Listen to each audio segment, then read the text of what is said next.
Bonjour à tous les téléspectateurs d'Info Droit TV. J'adresse un bonjour particulier aux femmes. Merci de me donner l'opportunité de m'exprimer à l'occasion de la célébration de la Journée internationale de la femme africaine.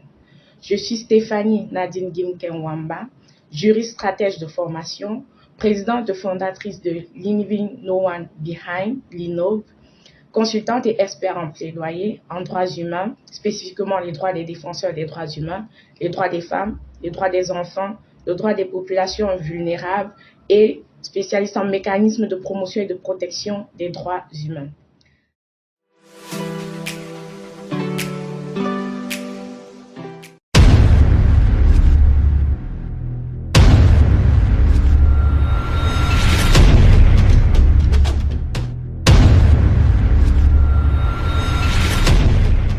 Leaving No One Behind, ainsi que l'INOB, est une organisation à but non lucratif qui a son siège au Cameroun avec des représentations ou des points focaux dans plusieurs pays de l'Afrique, en particulier l'Afrique de l'Ouest et l'Afrique centrale,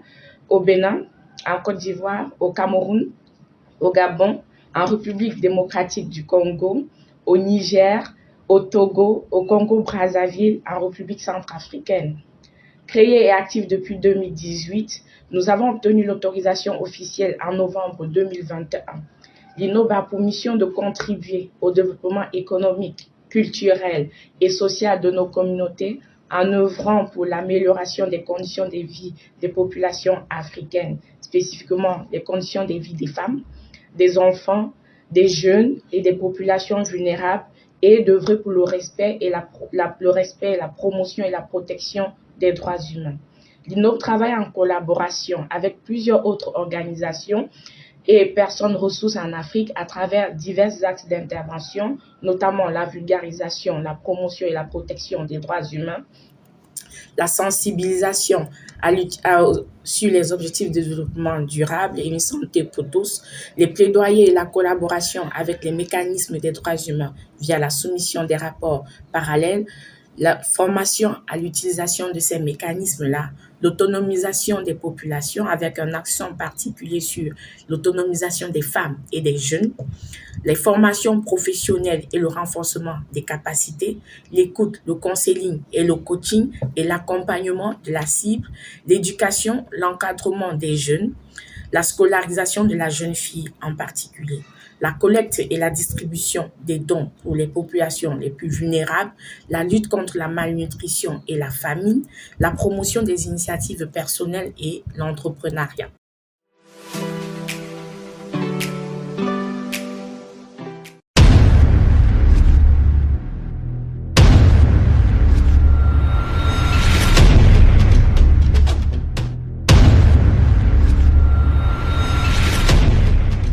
S'agissant de la signification de la Journée internationale de la femme africaine, rappelons tout d'abord que cette journée a été promulguée par l'ONU et l'OUA le 31 juillet 1962, avant d'être officiellement consacrée le 31 juillet 1974 lors du premier congrès de l'Organisation panafricaine des femmes qui s'est tenu à Dakar.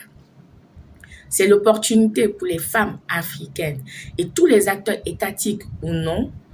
de faire le point sur les progrès relatifs à la promotion et la protection des droits des femmes sur le continent et d'identifier les défis auxquels elles font face, d'informer, de sensibiliser et de faire un plaidoyer pour le renforcement des mesures prises par les gouvernements en faveur de l'autonomisation des femmes.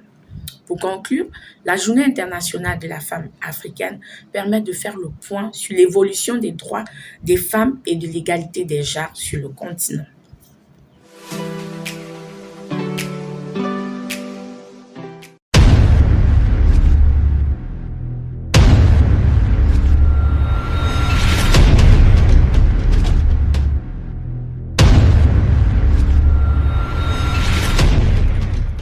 Concernant les conseils que nous pouvons donner aux populations vulnérables, marginalisées sur la saisine des mécanismes internationaux, régionaux et nationaux dans le cadre de la protection des droits humains, nous tenons tout d'abord à signifier que les mécanismes de protection des droits humains, qu'ils soient internationaux comme le Conseil des droits des droits de l'homme des Nations Unies et ses procédures spéciales, notamment les experts indépendants et les groupes de travail, l'examen périodique universel, les organes de traité, ou au niveau régional avec la Commission africaine des droits de l'homme et des peuples, la Cour africaine des droits de l'homme et des peuples, le Comité africain d'experts sur les droits et le bien-être de l'enfant, et au niveau sous-régional, comme c'est le cas avec la CEDEAO en Afrique de l'Ouest, ou au niveau national,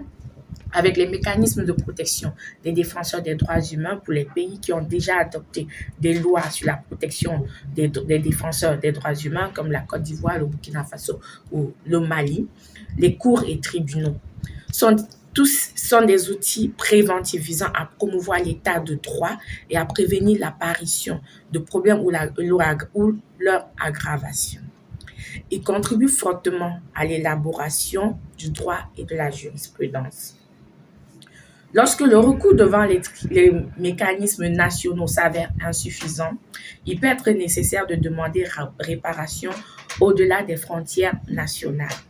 Les systèmes régionaux et internationaux des droits humains renforcent donc la protection et l'exercice des droits humains en prenant en compte les textes contraignants ou non et les engagements pris par les États à les mettre en œuvre.